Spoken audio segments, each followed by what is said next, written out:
Ilang linggo nang usap-usapan na on the rocks ang relasyon ng TV host na si Ryan Bang at kanyang non-showbiz fiancé na si Paula Huyong.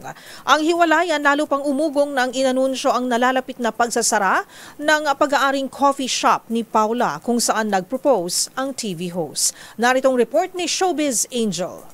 Hunyo noong nakaraang taon na maging laman ng mga balita na engaged na si Ryan Bang sa kanyang non-showbiz fiancé na si Paula Huyong.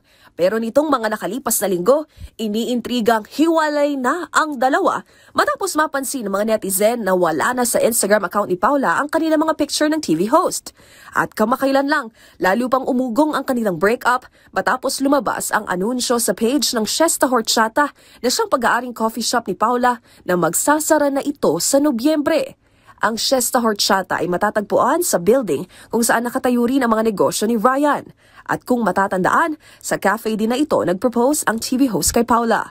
Magunita na sa isa pang vlog ni Ryan, laman nito ang imbitasyon sa kapwa TV host na si Jong Hilario para maging best man niya sa kasal. Sa ngayon, wala pang inilabas na pahayag ang engaged couple tungkol sa mga umuugong na haka-haka tungkol sa estado ng kanilang relasyon. Para sa MBC TV Network News, ito ang Showbiz Angel ng DZRH TV, una sa Pilipinas, una sa Pilipino.